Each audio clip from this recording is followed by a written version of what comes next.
Good morning, everyone. In the previous lecture, we started with the chapter National Income. National income is the money value of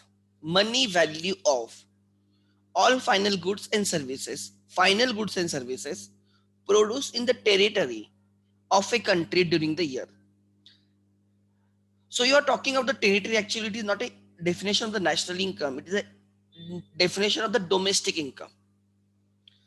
When you are talking of the territory, then it is a domestic. And when you're talking about the citizenship, you're talking about the national income. Try to understand. वो previous lecture में हमने difference समझा. I mean, we consider only, right, final goods and services to avoid double counting. We ignore intermediate goods, we ignore raw material, right? We ignore resale, so that, right, to avoid double counting. One point to be understood that you should understand some terms like first, the difference between gross income and the net income. When you're talking about the national income, it can be expressed in terms of gross or net. So, national income is the value of the output, final goods and services produced. Those goods and services can be consumer goods, they can be capital goods, they can be luxuries, they can be necessities, they can be comforts. But when you produce goods and services, existing goods and services gets consumed. I mean, there's a depreciation.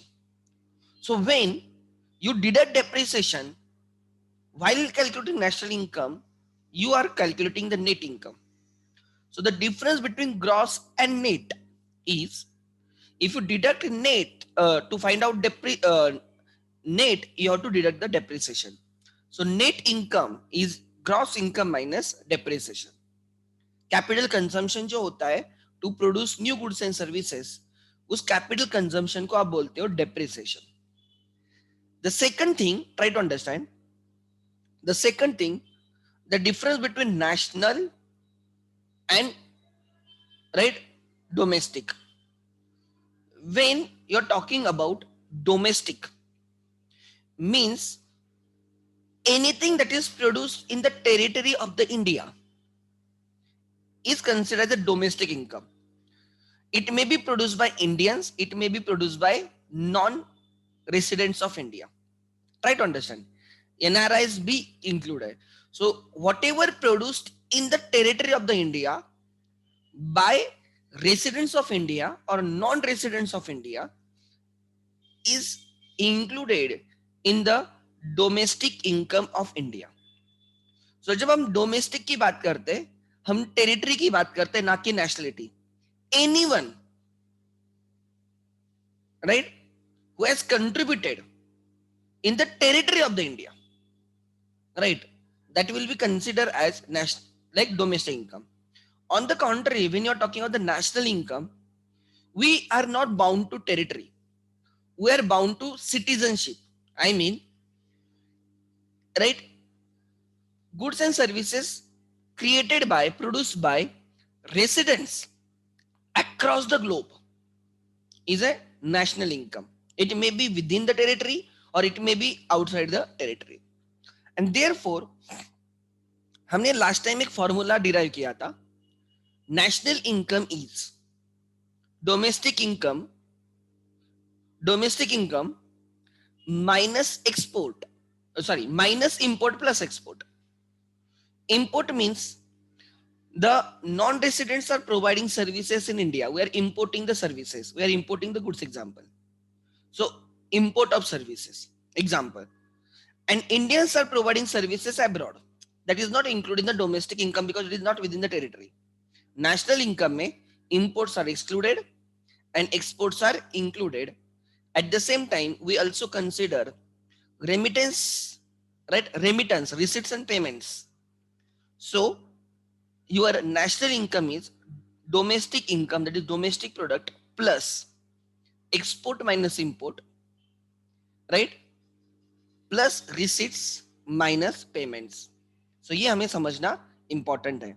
Now let's, ये last lecture में मैंने concept समझाई थी, right? What do you mean bye national income, right?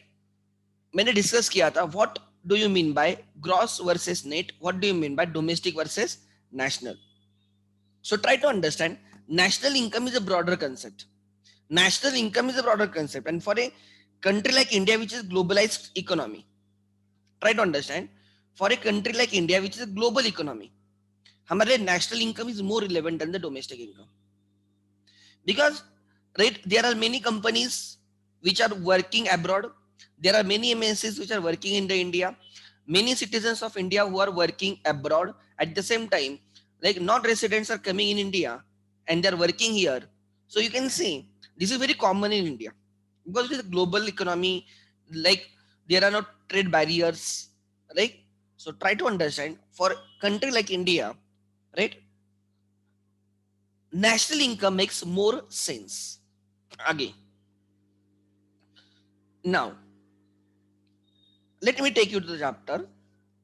फिर हमने देखा था, हमने लास्ट टाइम ने features of national income discuss किए थे, वहां पे हमने प्रीवियस लेक्चर हमने एंड किया था. सो फीचर्स ऑफ नेशनल इनकम, ओ ये अलग, हाँ, फीचर्स ऑफ नेशनल इनकम, ध्यान देना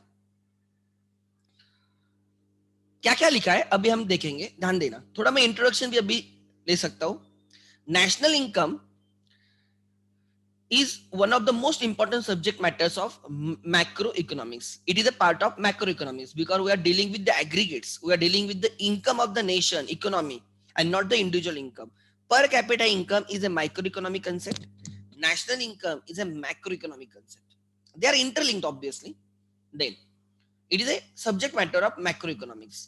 The national economy comprises of all the firms and the factories, shops, market, banks, financial institutions, various departments and their offices, etc. National income is a composite measure, a combined measure of all economic activities such as production, distribution, exchange and consumption. ये right? Economic activities, production, खाली production नहीं करना होता है, वो हमें distribution भी करना होता है एंड कंजम्पशन भी करना होता है, exchange and consumption. So it talks about everything: production, distribution, exchange and consumption, but is also objective indicator of the like economic welfare of a people of a country. Generally we say if national income is higher, there is a social welfare, or like you can say like there is a less poverty, education अच्छा रहेगा, infrastructure अच्छा रहेगा, like that. So it talks about the social welfare. So higher national income represents better social welfare as compared to lower national income countries. Then again, in India, establishment of National Income Committee (NIC), establishment of National Income Committee in 1949 marked the beginning of government's efforts to regular compilation of national income estimates or statistics.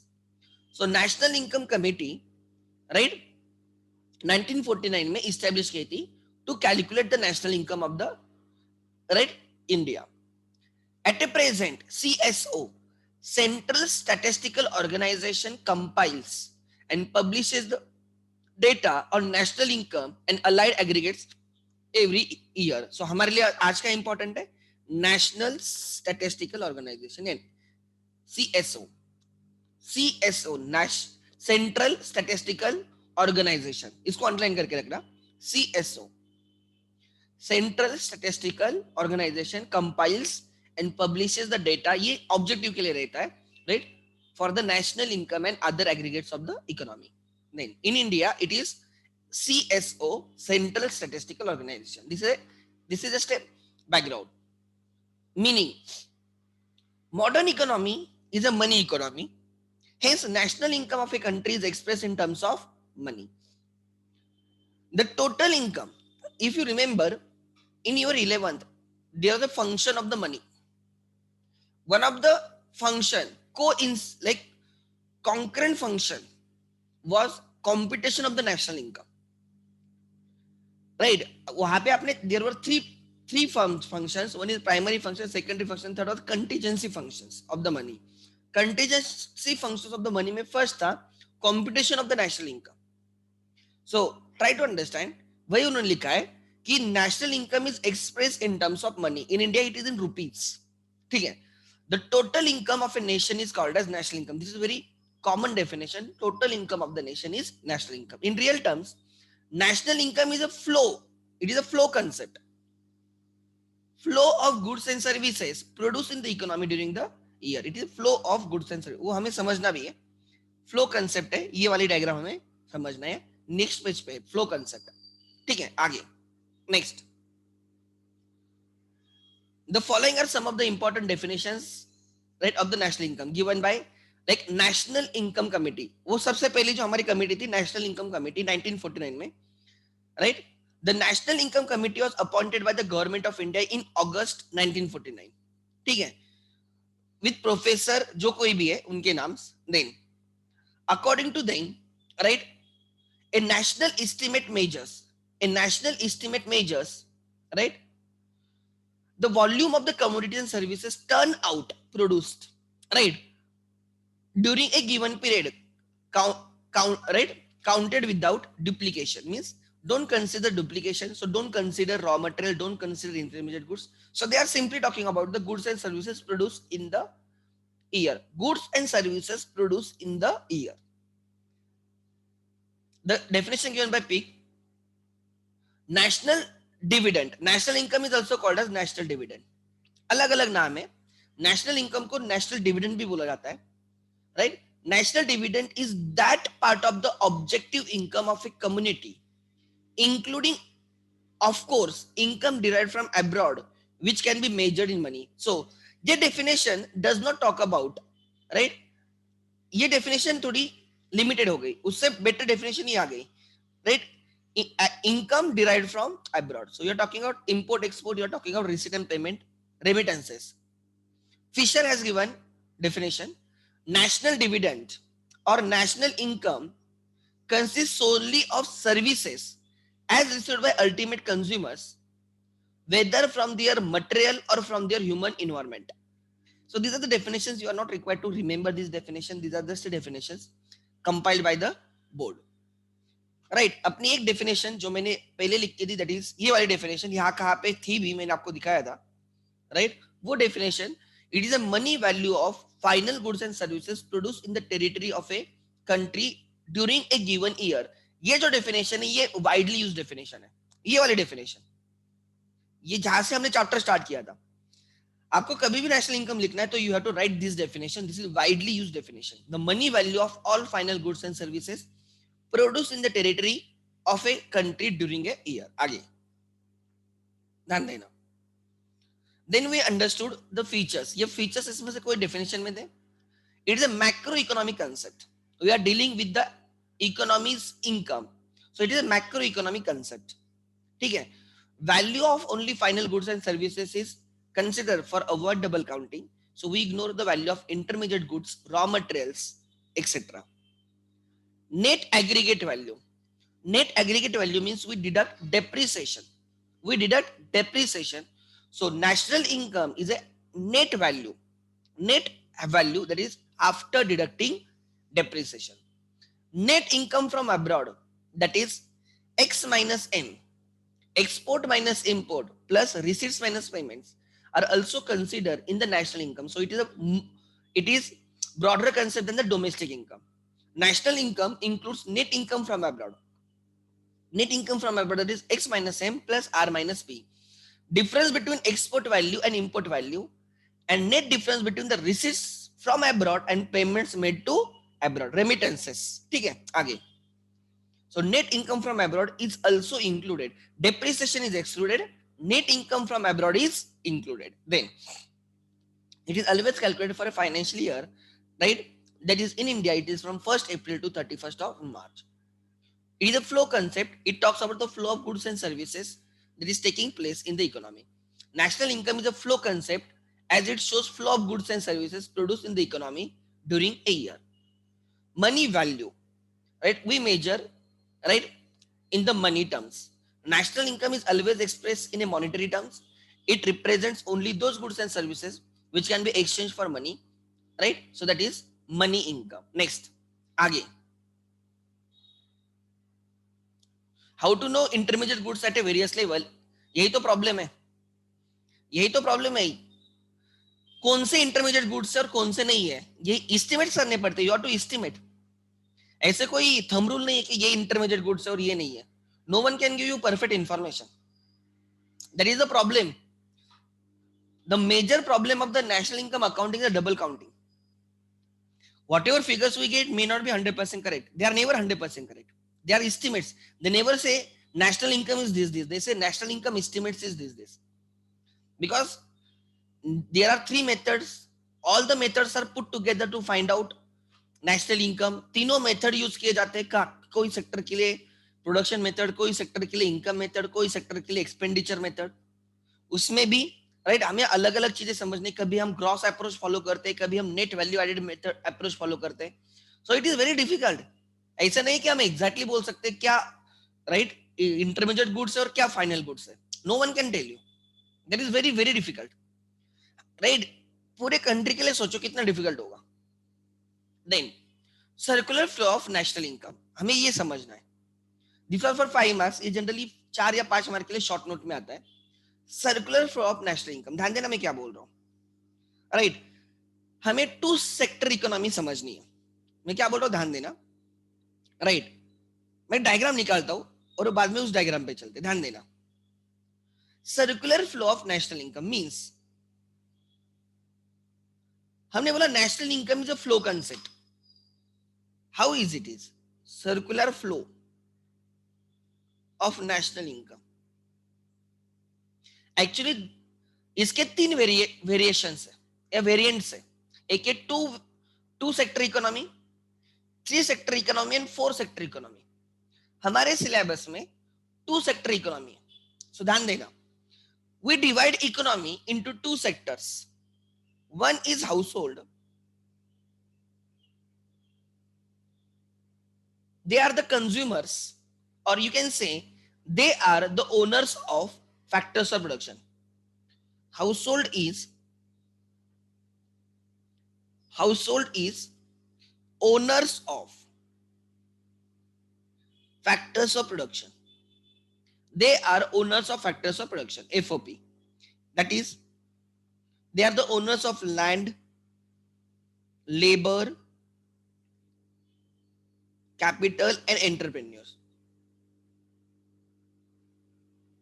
ठीक है, आगे entrepreneurs. At the same time, they are consumers of goods and services. They are consumers of goods and services.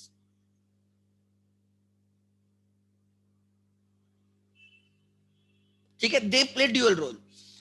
They are owners of factors of production and they are consumers of goods and services. So this is first part of the economy. ये आपका first part of the economy है. ठीक है. And another sector is a right firms, producers, firms.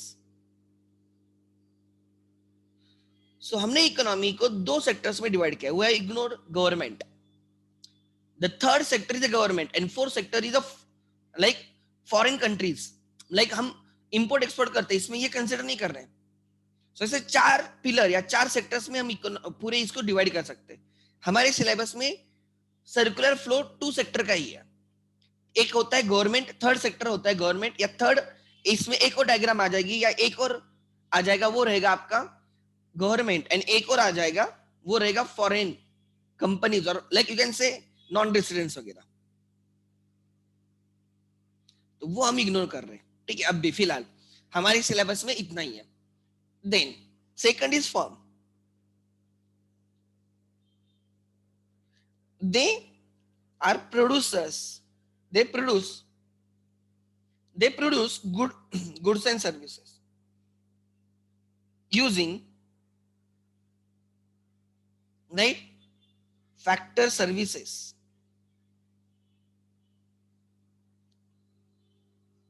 Using factor services, they will use land, labor, capital and entrepreneurships. And second, they make payments. They make payment or distribution.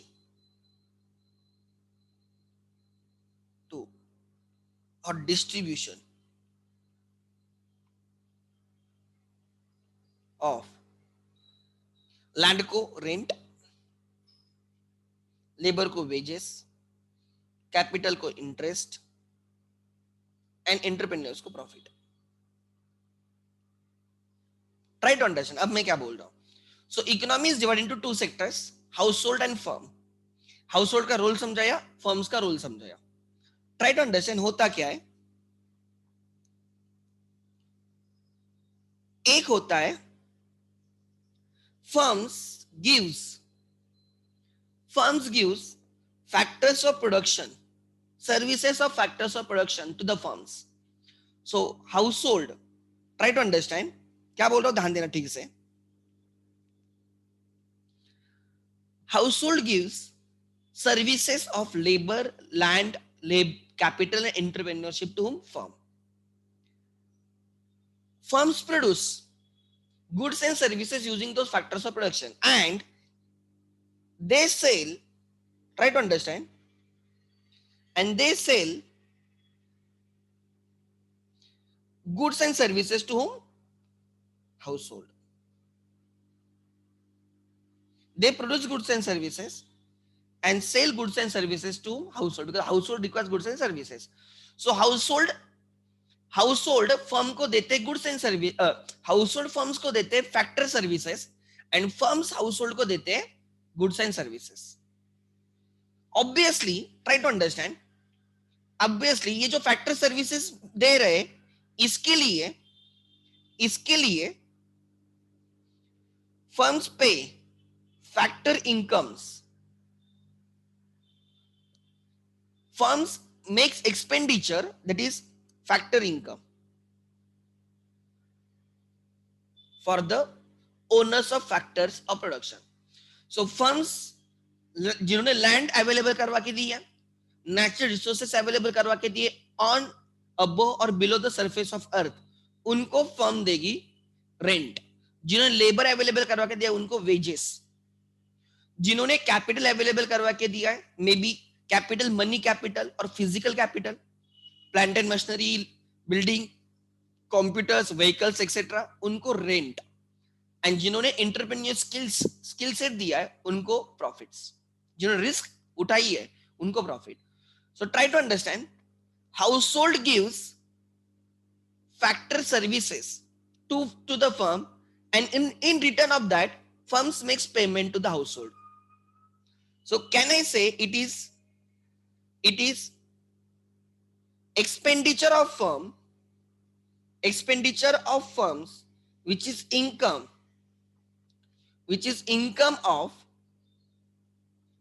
of household. ऐसे बोल सकता हूं क्या?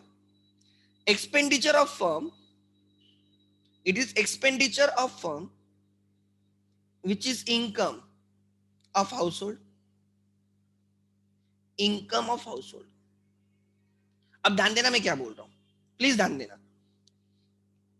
Household वालों ने factor services दे firms को, उसके बदले में उनको पैसा मिला इन the form of rent, wages, interest and profits. With that income they will buy goods and services produced by firms and services. So फिर क्या होता है? To buy goods and services they incur expense. फिर वो पैसा किसको देते हैं? फर्म को. ध्यान देना. फिर वो पैसा किसको देते हैं? फर्म को. ध्यान देना. तो इसको बोलोगे आप consumption expenditure. Consumption expenditure. So there are two flows here. One real flow and दूसरा मनी फ्लो. रियल फ्लो मतलब आउटर सर्कल जो मैंने डायग्राम में निकाला है ना, वो रियल फ्लो है. मतलब क्या? ध्यान देना. यहां से you can see factor services distribute हो रहे हैं यहां पे. So what is the real flow? Household provides factor services to the firm and in return firm provides right goods and services to household. This is real flow. आप इसको real flow बोलो, real flow. And दूसरा है money flow. What is money flow? ध्यान देना, ये जो inner है ना वो मनी फ्लो है। मतलब होता क्या है, firms gives factor income to the household. उन्होंने जो फैक्टर सर्विसेज दिए उसके लिए उनको क्या मिलेगा, राइट, पैसा मिलेगा, दैट इज फैक्टर इनकम। सो जो पैसे फर्म से हाउस होल्ड को गए वही पैसे, राइट, कंजम्पशन के तौर पे हाउस होल्ड से फिर किसके पास आ गए, फर्म्स के पास आ गए। सो inner column is money flow, मतलब पैसे घूमता रहता है इन दोनों के बीच में। Firms will give money to the household, it is income of the household and expenditure of the income of the household and the expenditure of, right, firms। और यहां पे वही पैसा, ट्राई टू अंडरस्टैंड, वही पैसा house hold वाले expenditure out करेंगे, firms को देंगे। Now it is expenditure of house hold which is income of firms. पैसा ऐसे घूमता रहता है दोनों के बीच में, फर्म्स वाले हाउस होल्ड को देंगे उनका एक्सपेंडिचर बोल के, एंड वही उनके पास आएगा एज उनकी इनकम बोल के, या हाउस होल्ड वाले फर्म से पैसा लेंगे एज इनकम बोल के और वही उनको देंगे एज एक्सपेंडिचर बोल के। सो ऐसे फ्लो होते रहता है, फर्म से हाउस होल्ड, हाउस होल्ड से फर्म, फर्म से हाउस होल्ड, हाउस होल्ड से फर्म। सो ये बोल रहे circular flow of, right, national income. So ये जो डायग्राम है हमें समझनी है, ठीक है, एकदम सिंपल डायग्राम है, डायग्राम में कुछ भी नहीं है। देयर आर टू फ्लोज, एक रियल फ्लो होगा और दूसरा होगा मनी फ्लो। रियल फ्लो मतलब क्या, राइट, हाउस होल्ड वाले फर्म को फैक्टर्स ऑफ प्रोडक्शन देंगे एंड फर्म्स वाले हाउस होल्ड को गुड्स एंड सर्विसेज देंगे। इस फ्लो को विच is not in the money terms, इसको रियल फ्लो बोला जाता है। एंड मनी फ्लो क्या है, मनी फ्लो में मनी घूमेगा, मतलब फर्म वाले हाउस होल्ड वालों को फैक्टर इनकम जनरेट करवा के देंगे एंड वही हाउस होल्ड वाले कंजम्पशन एक्सपेंडिचर करके फर्म को वो रिटर्न कर देंगे। सो ऐसे पैसे घूमता रहता है। वी हैव इग्नोर्ड सेविंग्स, यहाँ पे कोई सेविंग्स होती नहीं, ऐसे हमने एज्यूम किया है। हमने बाकी कोई लाइक गवर्नमेंट को टैक्सेस भी देने होते हैं वो भी हमने इग्नोर किया है। हमने एकदम simple model of the economy देखा है which is divided into house hold and the firms, ठीक है। अब देखते हैं, राइट, होता क्या है आगे। देन नेक्स्ट, ध्यान देना, व्हाट इज गिवन, एक second. Circular flow of national income एकदम सिंपल है। Circular flow of income is the basic concept of the macroeconomics. It is basic. There are multiple layers. इसको आप बहुत आगे तक लेके जा, सेविंग्स कंसिडर कर सकते हो। सेविंग्स में बैंक आ जाएगी एग्जांपल। हम सेविंग्स करते हैं ना बैंक में, पूरा का पूरा पैसा थोड़ी कंजम्पशन में डालते हैं। Some part is saved, some part is given to government. So government आ जाएगी, बैंक्स आ जाएंगे, फॉरेन इंस्टीट्यूशंस आ जाएंगे। वो चीजें इसमें नहीं है, ट्राई टू अंडरस्टैंड। हमारे इसमें बहुत एकदम सिंपल है, two sector economy. The circular flow of the income refers to the process whereby an economy's money receipts and the payments flow in circular manner continuously throughout the time. Economy में जो पैसे आ रहे हैं और जा रहे हैं वो सर्कुलर मैनर में घूमेंगे। इकोनॉमी में जो रिसीट्स होगी और जो पेमेंट्स होंगे सर्कुलर। लाइक हाउस होल्ड की जो रिसीट है वो फर्म का एक्सपेंडिचर है एंड हाउस होल्ड का जो एक्सपेंडिचर है वो फर्म्स की इनकम है, ठीक है। Then circular flow of income can be determined for the following. क्या लिखा, ध्यान देना, two sector economy, household and the business firms, where income Y is equal to consumption plus investment. Your income is, your total income is, try to understand, your total income is what you consume plus what you invest. CI, C stands for consumption, लिख लेना, C stands for consumption, I stands for investment, Y stands for income. Your income is, try to understand, total income is consumed or invested. So two sector economy, household and business firms. Three sector economy,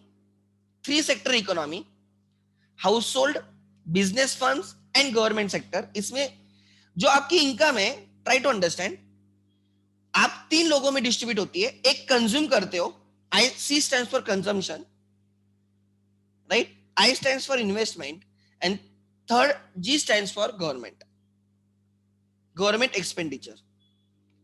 government expenditure आगे then ठीक है नीचे दिया होगा four sector economy.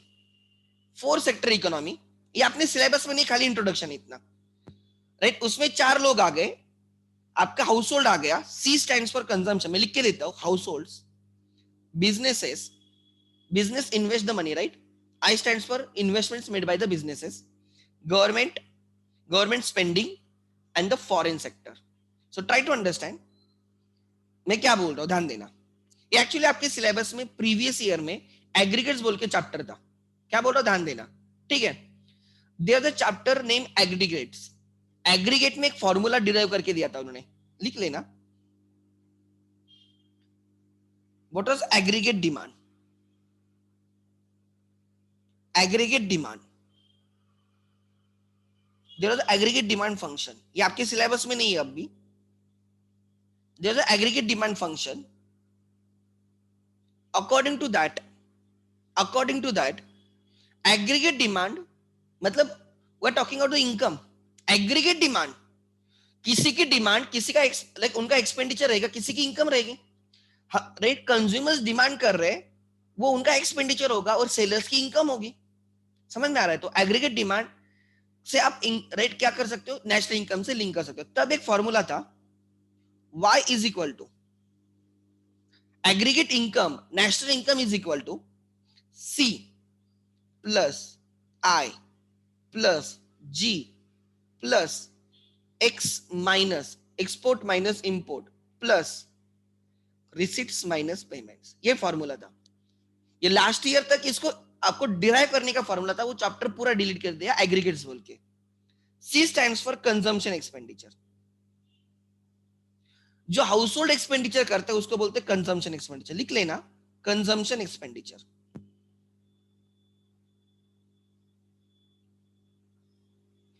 Consumption expenditure. C stands for consumption expenditure. आगे I stands for investment expenditure. Investment expenditure incurred by household plus businesses. Incurred by household and firms. Household HS household, ठीक है? अब समझ लेना. Then incurred by consumption expenditure incurred by, यहां पे भी लिख देना, incurred by household and firms. Then investment expenditure incurred by household and the firms. ध्यान देना, मैं आपको एक फॉर्मूला लिख के दे रहा हूं. G stands for government expenditure. G stands for government expenditure.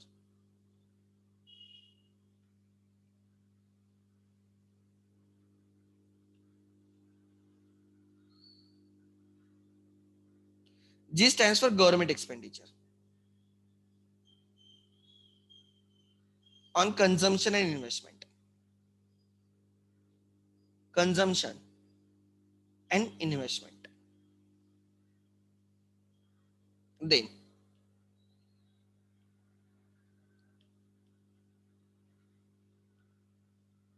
this is export minus import and receipts minus payment, foreign receipts minus foreign payment, remittances, foreign remittances. So this is called as combined together net income from the abroad. Net income from abroad or factor income from the abroad. From abroad. Net income from abroad. Try to understand मैं क्या बोल रहा हूं. This was the formula of the national income. I think ये formula आपके textbook में भी एक जगह पे रेफर किया होगा. Late me show you that formula. रहेगा बिकॉज नेशनल इनकम के एक मेथड में होना चाहिए. देखो यहाँ पे, आप यहाँ पे देख सकते हो C plus I plus G plus X minus M plus receive minus M. Actually ये फॉर्मूला डिराइव कैसे हुआ ना, ये पूरा सिलेबस में था आपके। अब यहाँ पे कोई तो एक मेथड में भी ये हो सकता है, let me show you. Expenditure method में C plus I plus G plus X minus M plus receive minus payment, ये नेशनल इनकम की डेफिनेशन आ गई। तो ये कैसे आया ना, ये आपके इसमें aggregate demand function, aggregate consumption function, aggregate saving function, ऐसे अलग अलग फंक्शंस थे। एग्रीगेट्स बोल के चैप्टर था, वो आपके इसमें नहीं है, तो मैं डायरेक्टली फॉर्मूला लिख के दे रहा हूं, ध्यान देना मैं क्या बोल रहा हूं। सो इकोनॉमी में एक्सपेंडिचर करने वाले बहुत सारे लोग होते हैं। हाउस होल्ड, हम लोग भी एक्सपेंडिचर करते हैं, eight the same time businesses also expenditure करते हैं। They also purchase stationeries, they also इंकर रेंट। ट्राई टू अंडरस्टैंड, वो भी डे टू डे एक्सपेंडिचर करते हैं। जैसे हमारे डे टू डे एक्सपेंडिचर होते हैं, वैसे भी बिजनेसेस के भी, फर्म्स के भी डे टू डे एक्सपेंडिचर होते हैं, जिसको बोला जाता है कंजम्पशन एक्सपेंडिचर। उससे कोई रियल आउटपुट क्रिएट नहीं होता है, उससे कोई रियल इन्वेस्टमेंट क्रिएट नहीं होती उन एक्सपेंडिचर से, उनको बोला जाता है कंजम्पशन एक्सपेंडिचर। उसके भी कंजम्पशन एक्सपेंडिचर के भी टाइप थे, autonomous consumption expenditure like that, उसका मुझे लेना देना नहीं है। सो एक आ गया consumption expenditure. Then household as well as businesses invest, make that payments। एक कंजम्पशन के लिए पेमेंट किया business and firms, households and firms ने। इन्वेस्टमेंट के लिए भी household and firms invest, household savings account में, शेयर्स में, डिबेंचर्स में, राइट, इन्वेस्ट करेंगे। Eight the same time businesses भी फिक्स असेट्स में इन्वेस्ट करेंगे। समझ में आ रहा है? So that expenditure of the household and the businesses is called as investment expenditure। at the same time government भी एक सेक्टर होती है। जो गवर्नमेंट एक्सपेंडिचर करता है, दो टाइप्स के एक्सपेंडिचर करता है, some are consumption routine and some are investment. Like example, rule law and order maintain करने के लिए जो पुलिस वगैरह इनको सैलरी दी जाती है, it is a consumption expenditure, it is routine non development expenditure. And जो नए ब्रिज बन रहे, जो एयरपोर्ट बन रहे, जो डैम्स बन रहे, राइट, फ्लाईओवर्स बन रहे, that is like investment expenditure. So government भी दो तरीके के एक्सपेंडिचर करती है, सी प्लस आई। गवर्नमेंट के भी दो एक्सपेंडिचर होते हैं, consumption expenditure and investment expenditure. इसलिए मैंने बोला है government expenditure on consumption and investment. So ये आ गया तीसरा। पहला हमने देखा, दो सेक्टर्स देखे, house hold and firm. Household and firm दोनों कौन से एक्सपेंडिचर करते हैं? Consumption and investment. तो इसमें दोनों आ गए। कंजम्पशन खाली फर्म वाले, हाउस होल्ड वाले नहीं करते, फर्म वाले भी करते हैं। So try to understand. दो, अगर आप टू सेक्टर लेते हो, two sector, if you are talking about two sector economy, two sector economy जिसमें रहेंगे हाउस होल्ड एंड फर्म्स, तो they spend their entire income, they spend their entire income on either consumption expenditure or investment expenditure.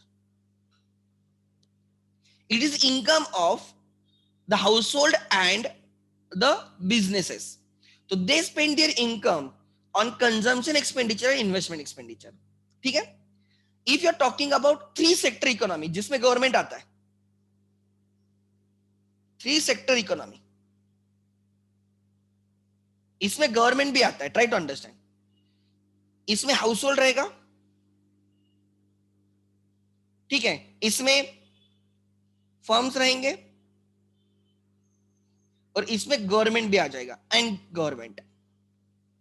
सो ये तीनों मिला के दे spend there income, they spend there income on consumption expenditure plus investment expenditure. Government को तो अलग से रखा है हमने, गवर्नमेंट एक्सपेंडिचर जी, गवर्नमेंट का कंजम्पशन एंड गवर्नमेंट का इन्वेस्टमेंट। सो ये आ गया आपका थ्री सेक्टर इकोनॉमी का नेशनल इनकम का फॉर्मूला।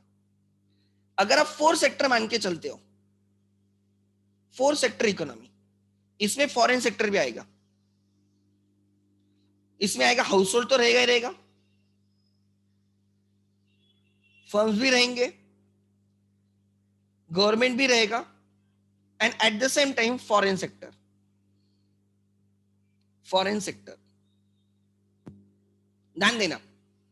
तो इसमें total national income can be expressed as consumption expenditure of household and firm, investment expenditure of household and firms, plus government expenditure on investment and consumption, plus net income from abroad, that is x minus n, plus remittances, receipts minus payments।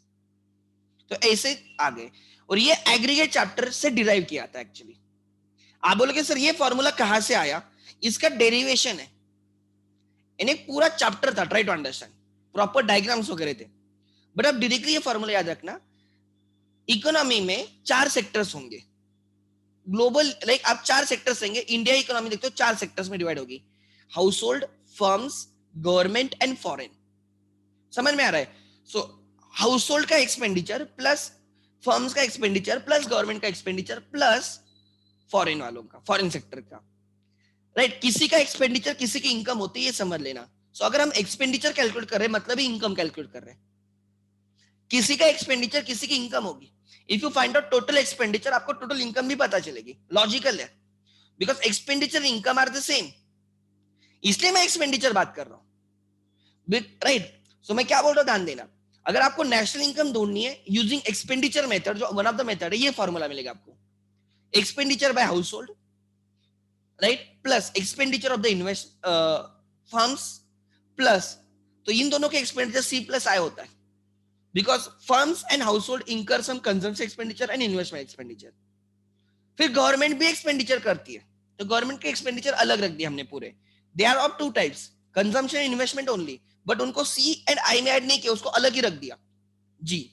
And then right, net income from abroad X minus M plus R minus B, तो ये आ गया। तो यहां से आपको मिलता है कि आपका 4 सेक्टर्स हो सकते हैं इकोनॉमी में, सर्कुलर फ्लो ऑफ इनकम, उसमें से हम एकदम बेसिक देख रहे हैं, बहुत बेसिक देख रहे हैं, दैट इज 2 सेक्टर इकोनॉमी देख रहे हैं, house hold and the firm. तो उन्होंने वही लिखा है, ध्यान देना क्या लिखा है,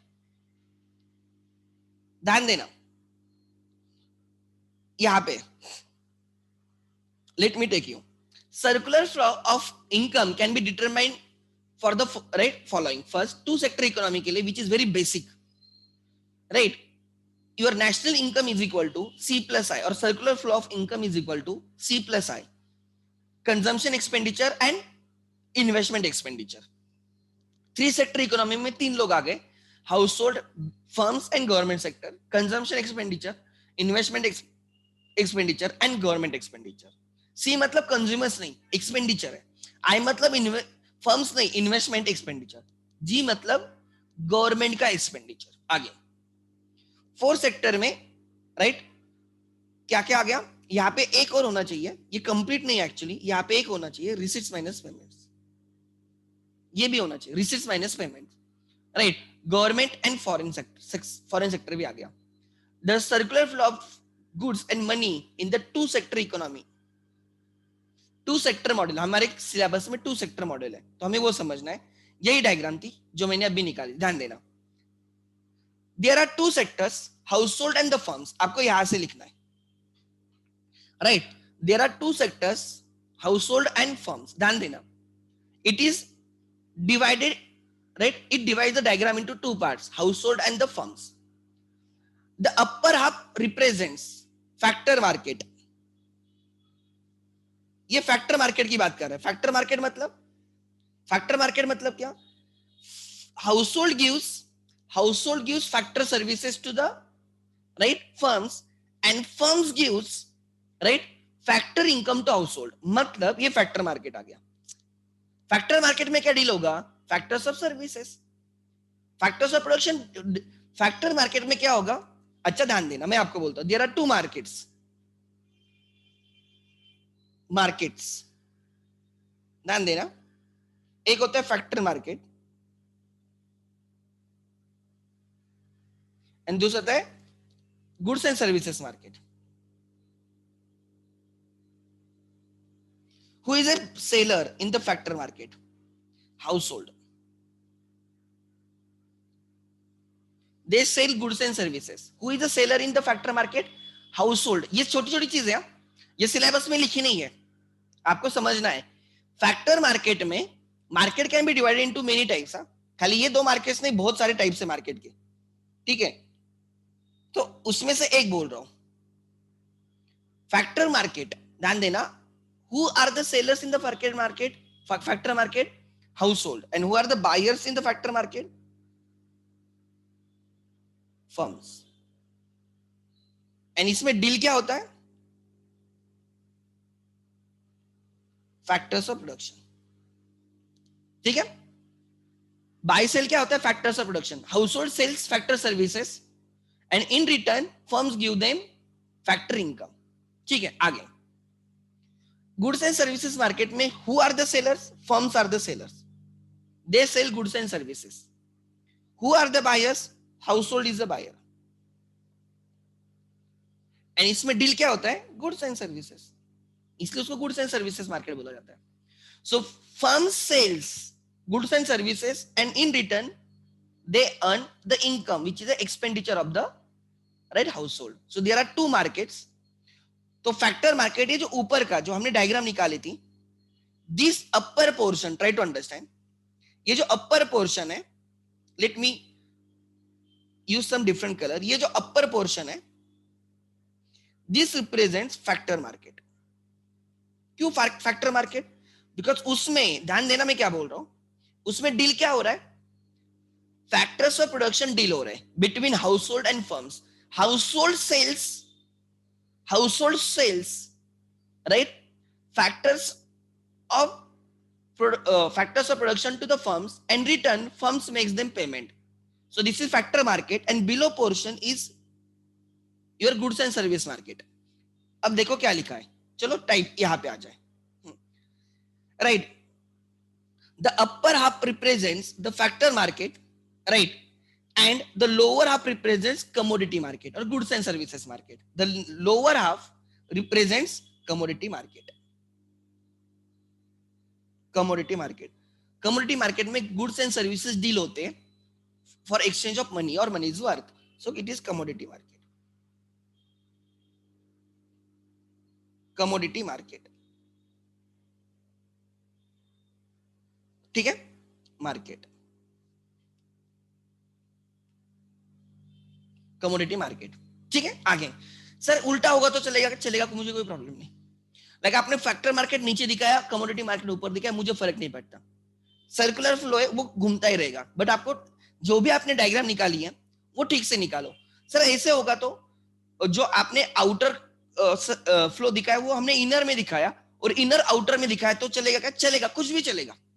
ऐसे नहीं कि फैक्टर मार्केट ऊपर ही दिखाओ एंड कमोडिटी मार्केट नीचे दिखाओ। आप ऊपर नीचे किया तो चलेगा। जो इनर फ्लो है, money flow, inner flow is a money flow, sir वो आउटर में दिखाया, एंड रियल फ्लो जो आउटर फ्लो है यहाँ पे इस डायग्राम में अंदर देखा चलेगा, चलेगा। बट लिखते टाइम आपको जो आपका जो इनर है तो उसको ठीक से लिखो। लाइक एग्जांपल, इस मेरे डायग्राम में फैक्टर मार्केट मैंने ऊपर लिखा है, तो लिखो अपर portion is a factor market. But अगर वही मैंने डायग्राम उल्टी कर दी, मतलब मैंने कमोडिटी मार्केट ऊपर देखा, तो मैं बोलूंगा upper part is a commodity market. लिखते टाइम ठीक से लिखना है, ठीक है, बिकॉज इट इज सर्कल। आप कहां से भी स्टार्ट कर सकते हो, कहां पे भी एंड करो, there is no end as such. समझ में आ रहा है? वो घूमता ही रहेगा। आगे नेक्स्ट, आगे ध्यान देना। The diagram explains circular flow of income and expenditure in the two sector model. ध्यान देना, in the above diagram the factors of production flows from household to the firm. क्या लिखा है देखो, factors of productions flow from household to the firms, ठीक है।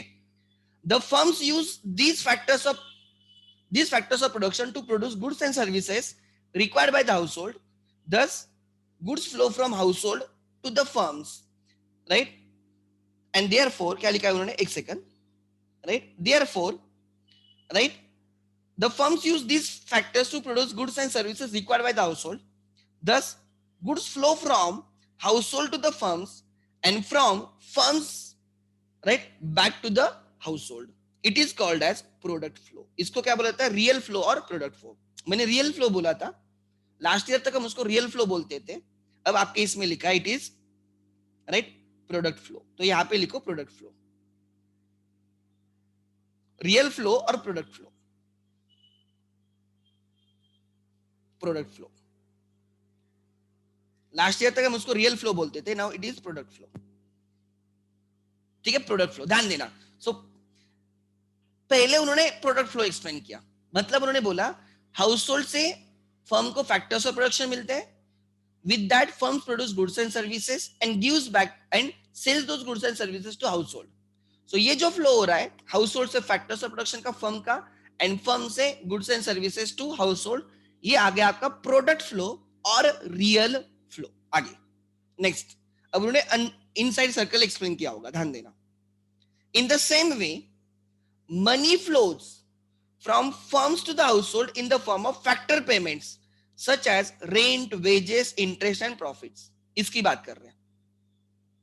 उन्होंने क्या बोला ध्यान देना, यहां से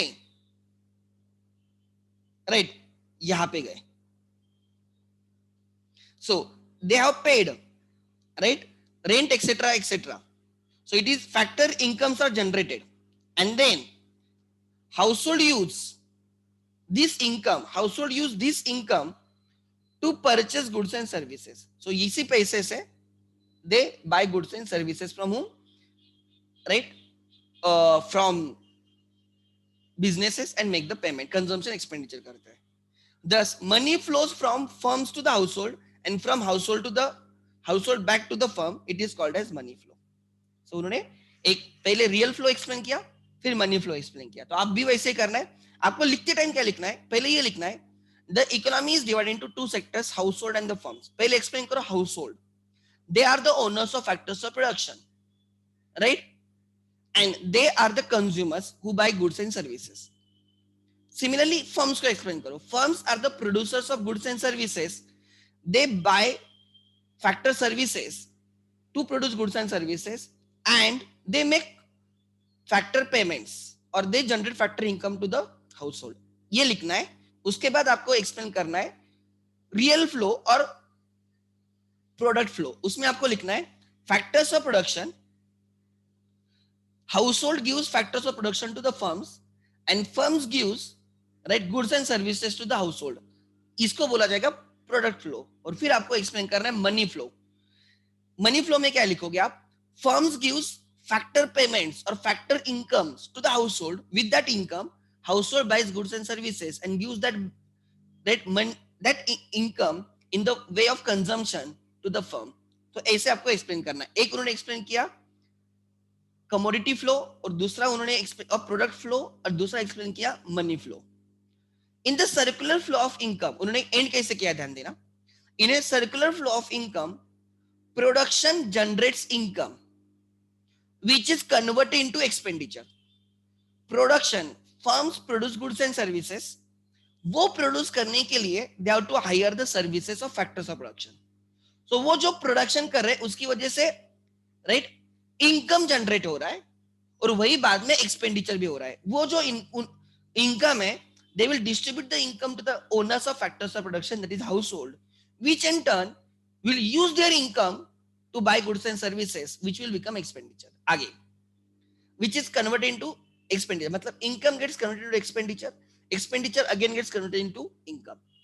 This flow of income continues as a production is a continuous activity due to never ending human wants. It makes flow of income circular. That's it. इतना ही है but 4 marks के लिए. And this is quite common question. This is quite common question. ठीक है, तो आपको ये समझना है राइट. फर्क नहीं पड़ता. दे आर टॉकिंग अबाउट, ये कोई बोल रहा सर ये ऊपर हमने ये इसको नीचे लिखा है, उन्होंने ऊपर लिखा है, फर्क नहीं पड़ता. अरे सर्कल दो, try to understand, you are not getting. पहले हमें ये एक्सप्लेन करना है.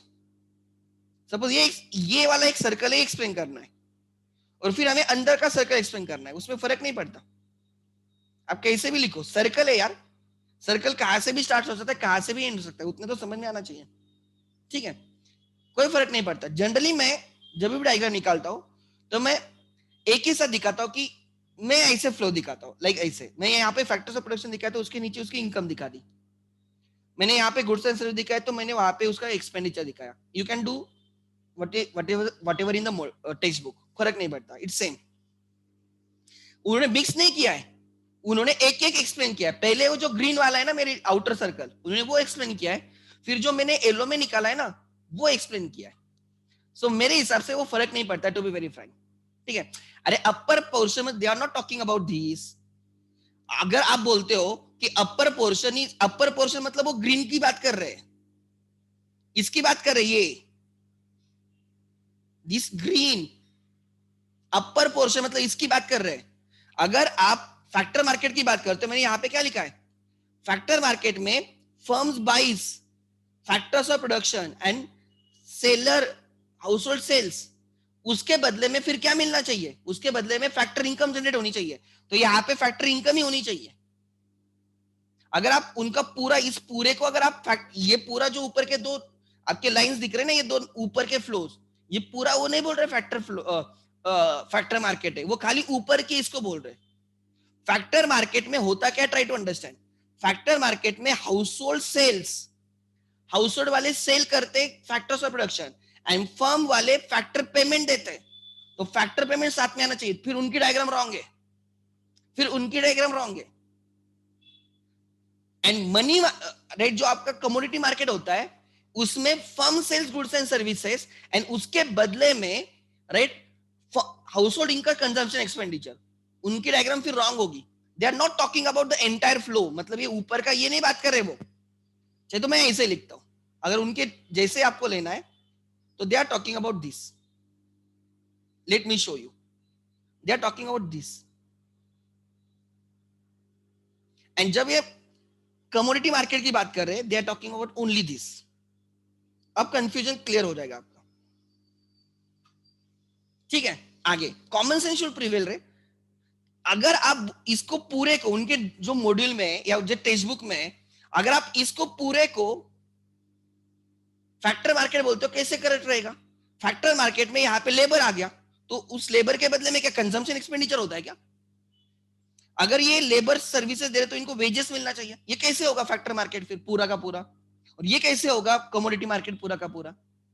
अगर एक गुड्स एंड सर्विसेज दे रहे तो उसके बदले में कंजम्पशन एक्सपेंडिचर होना चाहिए ना। So obviously they are talking about just outer flow, या फिर उनकी डायग्राम रॉन्ग है, ठीक है। आगे क्या लिखा है ध्यान देना। आगे the three sector model of the circular flow of the national income.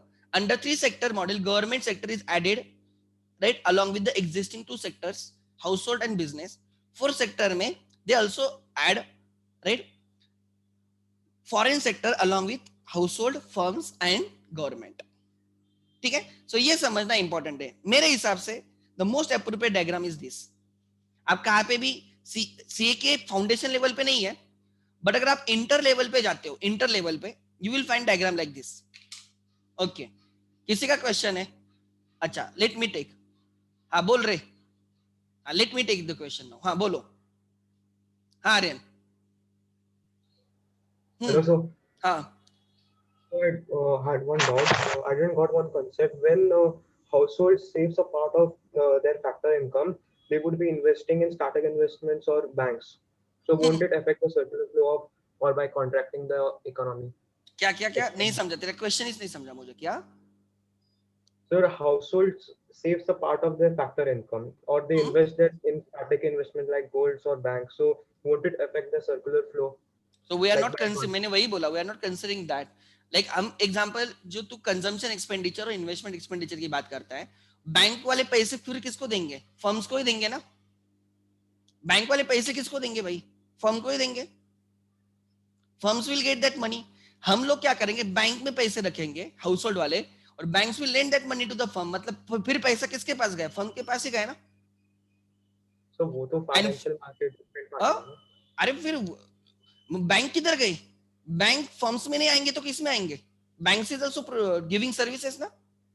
Bank किस में आएगी भाई? हाउस होल्ड में आएगी या फर्म्स में आएगी? बैंक किस में? Logically if I divide entire economy in the two sectors, तो उसमें बैंक भी आ गई ना इंटर इकोनॉमी में। अगर तू पूरे कंट्री को, पूरे इकोनॉमी को दो सेक्टर्स में डिवाइड कर रहा है, मैं बोल रहा हूं हाउस होल्ड एंड फर्म्स, तो बैंक किस किस कैटेगरी में आएगा? हाउस होल्ड में आएगी या फर्म्स में आएगी? What you think? What is logical?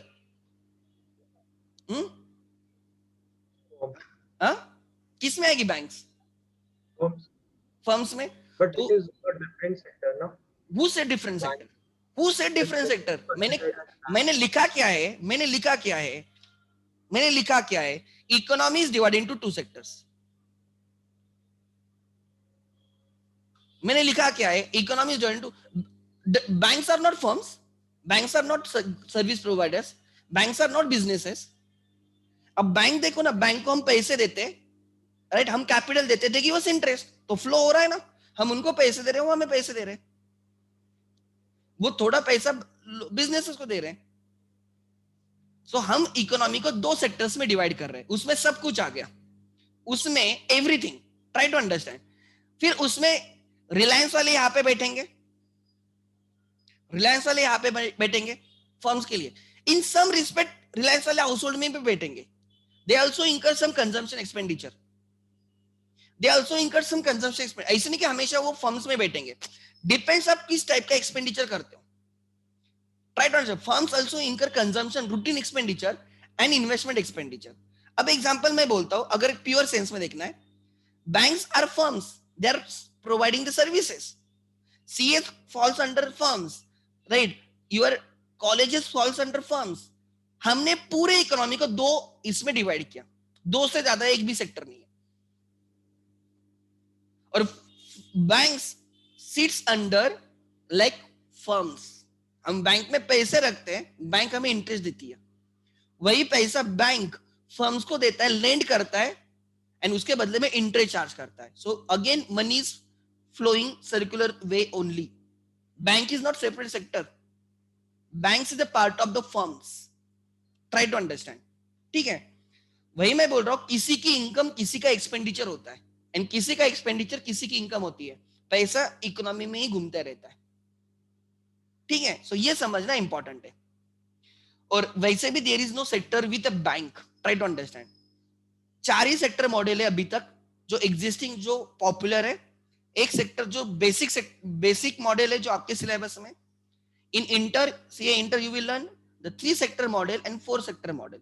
अगर आप 12th आईएससी बुक्स इकोनॉमिक्स का देखते हो, आईएससी सिलेबस में और सीबीएसई में, उनको चारों के चारों फ्लो, मतलब 4 सेक्टर्स के भी उनके इसमें टेक्स्ट बुक में है, उनके इसमें चारों के चारों है.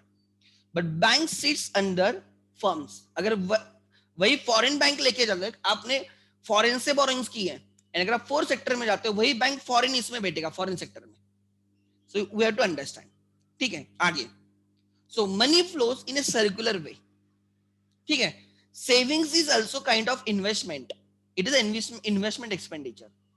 हम जो सेविंग करते हैं वो इन्वेस्टमेंट एक्सपेंडिचर है, राइट?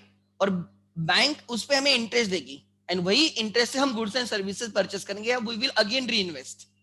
हमें इसको री इन्वेस्ट कर सकते हैं, हम कर सकते हैं. अगर हम री इन्वेस्ट करते हैं तो उसको इन्वेस्टमेंट एक्सपेंडिचर बोलो. अगर उस सेविंग से हम कुछ गुड्स एंड सर्विसेज परचेस करते हैं तो उसको कंजम्पशन एक्सपेंडिचर बोलो. ठीक है, इन्वेस्टमेंट इज आल्सो एक्सपेंडिचर. आगे. ठीक है, सो ये आ गया आपका. तो लॉजिकली अगर आप सीए की बुक्स देखते हो तो उनमें ये डायग्राम है. ठीक है, मतलब ऊपर उन्होंने फैक्टर्स ऑफ प्रोडक्शन का इनकम दिखाया है, एंड नीचे गुड्स एंड सर्विसेज का दिखाया है. वैसे मुझे कोई फर्क नहीं पड़ता, राइट? आपके टेक्स्ट बुक में they are talking about the outer circle. Next,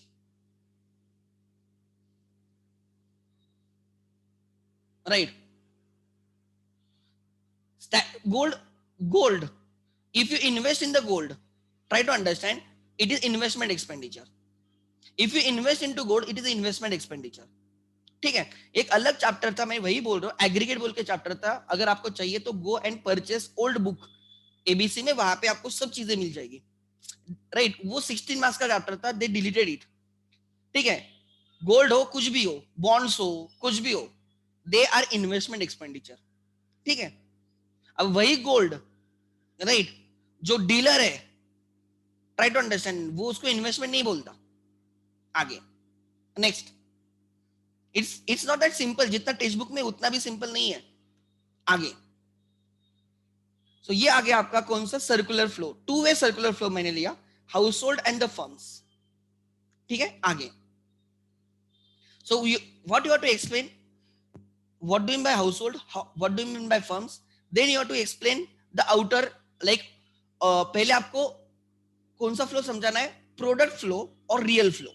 आपके बुक्स में प्रोडक्ट फ्लो लिखा है, पहले हम उसको रियल फ्लो बोलते थे, वो आपको एक्सप्लेन करना है, और फिर आपको money flow, right, money flow explain करना है, and then you have to say कि the activity, this flow will continue because production is a continuous process because of like never ending human wants, because the human wants have no end, and therefore to satisfy those human wants we need production चाहिए, तो हम goods and services produce करेंगे, उसके लिए हमें factors of production चाहिए, right. ये circular flow हमेशा चालू रहेगा, तो यहाँ पे आके आपको एंड करना है, दैट्स इट फॉर 4 मार्क्स। ठीक है, आगे different concepts of national income, ध्यान देना, different concepts of national income. आगे next, what do you mean by, right, ठीक है, ग्रॉस डोमेस्टिक प्रोडक्ट, ध्यान देना, GDP, gross domestic product, gross है मतलब डिप्रेशन माइनस नहीं हुआ है, डोमेस्टिक है, राइट, ध्यान देना, domestic, gross domestic product, gross domestic product is gross market value, gross market value of final goods and services produced, right, produced within the territory of a country during a given period, during a given period. GDP is equal to C plus I plus G plus X minus M. Try to understand. X minus M, they are talking about export minus import. Actually, I stands for, right, I stands for, C stands for private consumption expenditure, ठीक है, I stands for domestic investment expenditure, G stands for government consumption and investment expenditure, government के दोनों consumption and, right, investment expenditure, X minus N net export value. To be very frank, try to understand, GDP में ये नहीं आना चाहिए, GDP में ये नहीं आना चाहिए, वो नेशनल इनकम में आना चाहिए। आगे नेट डोमेस्टिक प्रोडक्ट, अब नेट निकाला है ना, तो how to find out net, आपके पास अगर ग्रॉस है वहां से डेप्रिसिएशन माइनस करो, तो अगर जीडीपी से आप डेप्रिसिएशन माइनस करते हो तो आपको नेट डोमेस्टिक प्रोडक्ट मिलेगा, तो वही किया होगा उन्होंने, net domestic product is a net market value of all final goods and services produce with in the territory of a country, net लिखा है उन्होंने, right, GDP gross minus depreciation is net. आपको कैसे सोचना है, ध्यान देना, आपको, आपके पास जीडीपी, सपोज आपके पास जीडीपी है, आपको नेट ढूंढना है, नेट डोमेस्टिक प्रोडक्ट ढूंढना है, नेट डोमेस्टिक प्रोडक्ट सेम है, तो उसमें कोई चेंज नहीं, डोमेस्टिक प्रोडक्ट सेम ही है, हमें जी से एन आना है, तो हमें डेप्रिसिएशन माइनस करेंगे तो हमें नेट मिल जाएगा। ग्रॉस डोमेस्टिक प्रोडक्ट से डेप्रिसिएशन माइनस करो, आपको नेट डोमेस्टिक प्रोडक्ट मिलेगा, क्या मिलेगा, नेट डोमेस्टिक प्रोडक्ट मिलेगा। आगे नेक्स्ट, ध्यान देना, मैं एक तरीके से दिखाऊंगा आगे, what is gross national product. अब नेशनल प्रोडक्ट की बात कर रहे हो, नेशनल प्रोडक्ट में gross national product means gross value of final goods and services produced annually in a country, right, which is estimated according to the price prevailing in the market। ध्यान देना, जब वो बोल रहे ग्रॉस नेशनल प्रोडक्ट, हम GDP से gross national product निकाल सकते हैं, GDP is C plus I plus G, actually ये जीडीपी है, C plus I plus G is a GDP, उन्होंने एक्स माइनस एम लिखा है, वो रॉन्ग है, मैं आपको बोल रहा हूं, तो आप बाहर भी देख सकते हो, कहां पे, प्रोफेशनल बुक्स में देखो, C plus I plus G is a GDP. ध्यान देना, अगर हमें ग्रॉस सी है मतलब डेप्रेशन माइनस करना है क्या, नहीं, हमें डोमेस्टिक प्रोडक्ट से नेशनल प्रोडक्ट की तरफ जाना है, तो मुझे क्या करना होगा, अगर मुझे यहां से यहां जाना है तो मैं क्या करूंगा, डोमेस्टिक प्रोडक्ट में एक्सपोर्ट इंपोर्ट माइनस नहीं कंसीडर नहीं होता है, and receipts and payment consider नहीं होते, अगर मैं वो कंसीडर करता तो मुझे मिल जाएगा national product, therefore C plus I plus G plus X minus M plus receipts minus payment, ये फॉर्मूला आपका बन गया। अगर आपको बोलते हैं यहां से आपको नेट नेशनल प्रोडक्ट ढूंढो, तो मेरे पास जीएनपी है, अगर मैं जीएनपी से नेशनल प्रोडक्ट से नेशनल प्रोडक्ट ही रखना है, मतलब कोई एडजस्टमेंट नहीं करनी है, बट ग्रॉस से नेट ढूंढना है, तो मुझे डेप्रिसिएशन माइनस करना होगा। सो अगर मैं जीएनपी से डेप्रिसिएशन हटाऊंगा तो मुझे एनएनपी मिलेगा। ऐसे आपको ढूंढने होते हैं। No one will ask you this formula, don't worry at all. आगे अभी तक भी नहीं पूछे, क्या लिखा है पढ़ना। Net national product is a net market value of all final goods and services produced by residents of a country। यहाँ पे it is wrong, यहाँ पे लिखा है नेशनल प्रोडक्ट में लिखा है produce annually in a country, ये रॉन्ग है। It is produce annually by residents. देखो जब भी नेशनल प्रोडक्ट की बात करते हो ना, you should use the word by residents, and जब आप डोमेस्टिक प्रोडक्ट की बात करते हो ना, you have to use the word in a country. वही तो डिफरेंस है दोनों में। डोमेस्टिक एंड नेशनल में फर्क क्या है? देखो ये डेफिनेशंस लास्ट ईयर भी रॉन्ग थी टेक्स्ट बुक में। मैंने आपको बहुत सिंपल दोनों के इसलिए मैंने पहले lecture I try to explain the difference between domestic and national. Domestic के लिए within a country important होता है, एंड नेशनल के लिए बाय रेसिडेंट्स इंपॉर्टेंट होता है। Virat Kohli earning money in India and abroad both is a part of national income, try to understand, because it is by resident। so जब भी आप national income की डेफिनेशन लिखते हो ना, कोई भी नेशनल प्रोडक्ट है, नेशनल इनकम की डेफिनेशन लिखोगे, the wording should be by residents. तो यहां पे होना चाहिए gross national product means gross value of final goods and services produce annually by residents. जैसे यहां पे बराबर उन्होंने यूज किया नेशनल नेट नेशनल प्रोडक्ट में, यहां पे आप उन्होंने ग्रॉस की जगह वर्ड यूज किया नेट, बस ग्रॉस की जगह यूज किया net. Net national product is a net market value of all final goods and services produced by residents during a given 1 year, GNP man depreciation. तो लिख लेना, मैं डेफिनेशन आपको टिक करवा के देता हूं, लिख लेना। आपको टेक्स्ट बुक में से लिखना है या ये लिखना है, आपकी मर्जी है, मुझे नहीं पता, राइट, बट वो definition to some extent are wrong, लिख लेना। मैं उन डेफिनेशन को रेक्टिफाई करवा के देता हूं, लिख लेना। डोमेस्टिक प्रोडक्ट, ठीक है, ग्रॉस डोमेस्टिक प्रोडक्ट लिख लेना, ग्रॉस डोमेस्टिक प्रोडक्ट जीडीपी। मैं आपको डेफिनेशन टिक के करवा के देता हूं, ठीक है। It is GDP is gross money value, right, gross money और market value of final goods and services, लिख लेना। ग्रॉस मार्केट वैल्यू और money value of gross market value of all final goods and services produced in the territory of a country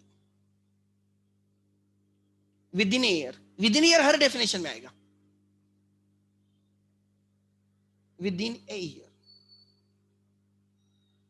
उसका formula होना चाहिए, GDP का formula होना चाहिए C plus I plus G। Second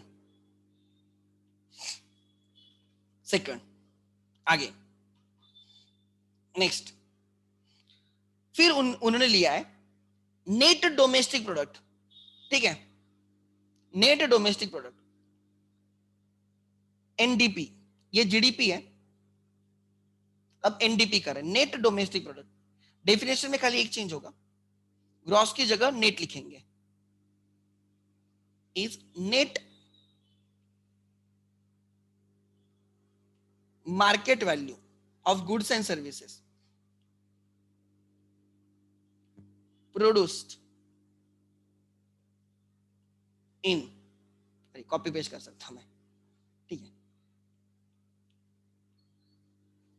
in the country within a year। ध्यान देना, therefore GDP is equal to C plus I plus G minus depreciation,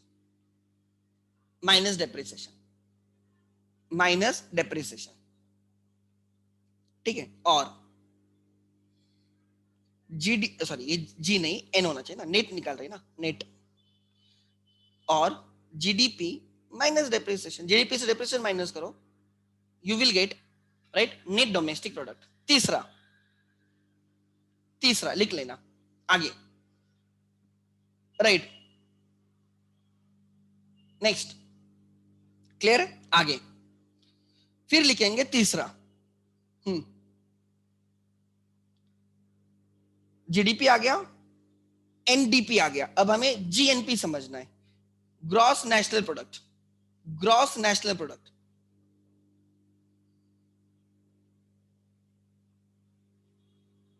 gross national product,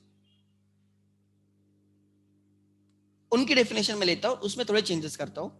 gross national product is gross value of final goods and services produced annually, right, which is estimated according to the price prevailing in the market। मतलब market price ना, gross value हम ऐसे लिखेंगे, right, market value लिखेंगे, gross market value of final goods and services produce annually with in year. Gross, ठीक है, market value same definition है of all final goods and services produced by residents। The definition between domestic and national, domestic में I use the word in a territory and national में I will be using the words by residents, by residents of a country। Territory of a country domestic, residents of a country the national। Annually, और उसकी जगह हम लिखेंगे with in year.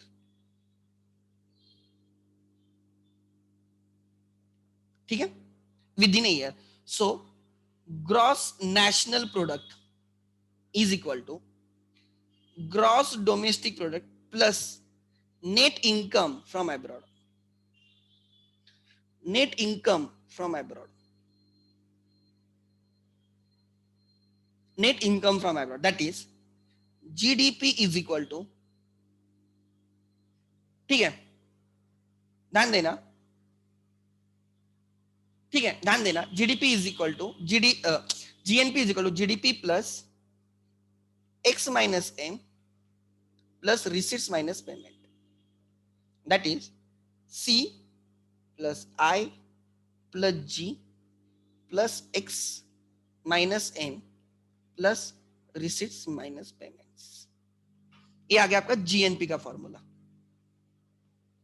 ठीक है, then the last is NNP which is the best measure. NNP net national product, net national product, NNP लिख लेना, net national product. ये आ गया आपका एनडीपी,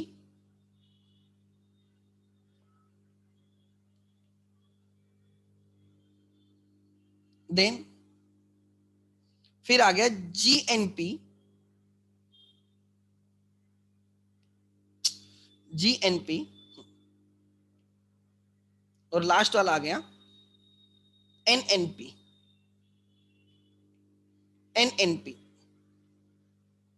इसमें खाली क्या चेंज होने वाला है, ग्रॉस की जगह नेट आएगा, बाकी वैसे के वैसे रहेगा। ठीक है, पहले आएगा net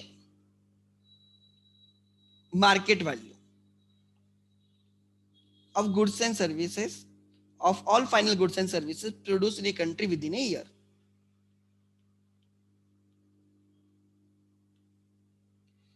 So how to find out NNP?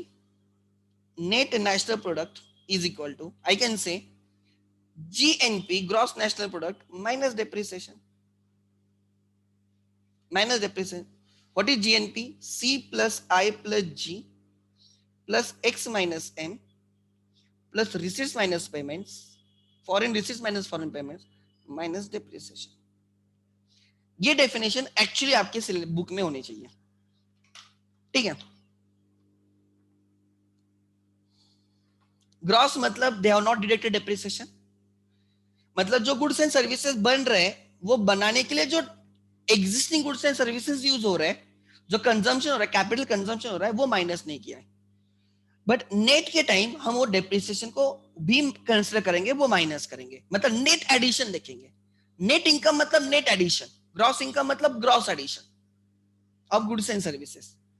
सो ध्यान देना, ये था, ठीक है।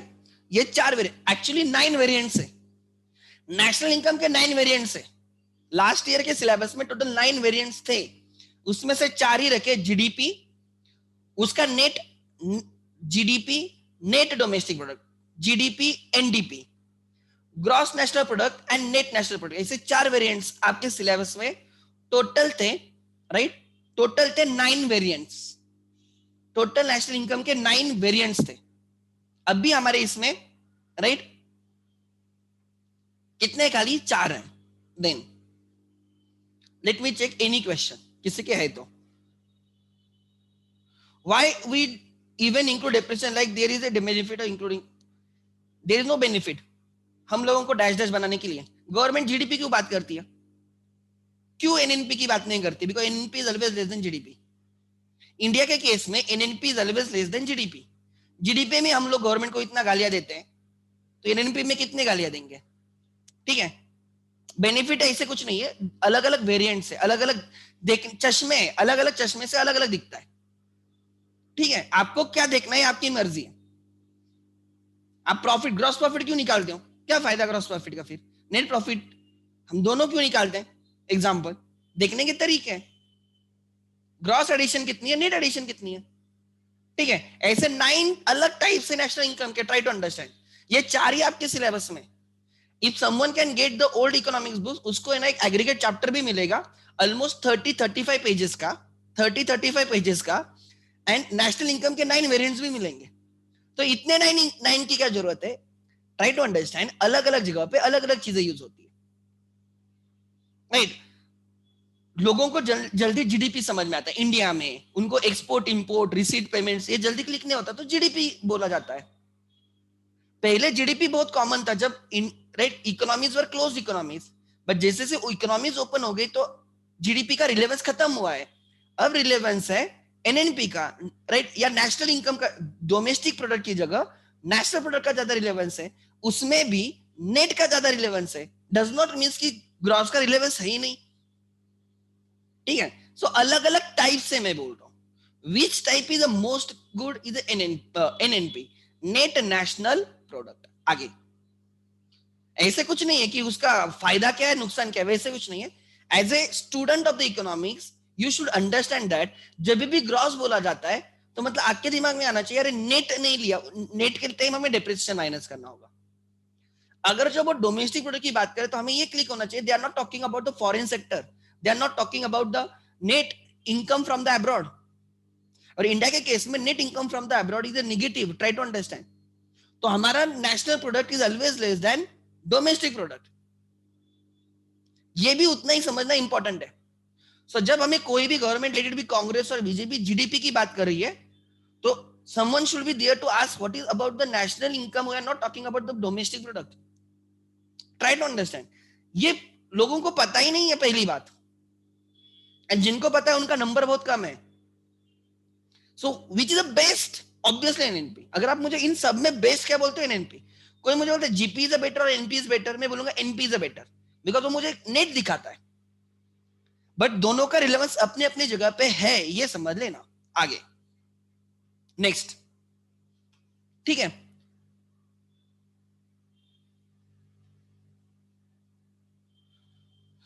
मैं बोल रहा हूं ना, टू बी वेरी फ्रैंक, कि राइट, आर्यन बोल रहा है कि इंडिया में डेटा रिलीज होता नहीं, एंड जैसे ये बीजेपी गवर्नमेंट आई है ना, they don't give you correct data. आप मुझे क्रिटिसाइज भी कर सकते हो, आप कोई लोगों को लगेगा मेरे स्टेटमेंट्स आर अगेंस्ट बीजेपी और आई एम अगेंस्ट बीजेपी, ऐसे कुछ नहीं है। I am not against anyone, but at least BJP के इरा में you don't get correct information, that is a fact. You may agree, you may disagree, ठीक है। उनके इसमें करेक्ट डेटा मिलना बहुत मुश्किल है। आप बोलोगे sir right to information act वगैरह, BJP was the first party जिन्होंने राइट टू इन्फॉर्मेशन एक्ट को अमेंड किया और ऐसे चेंजेस किए जिससे आपको कोई इन्फॉर्मेशन गवर्नमेंट रिलेटेड नहीं मिलती। आपको बाकी सब चीजें मिल जाएगी बट गवर्नमेंट रिलेटेड इन्फॉर्मेशन नहीं मिलती। They did it under the name of the privacy, but right to information act के लिए हमने मतलब हमारे लोगों ने लाइक रास्ते पे खड़े होके राइट लाइक लिया था गवर्नमेंट से. Congress government was also reluctant. वो क्या बहुत अच्छे है ऐसे नहीं है, राइट.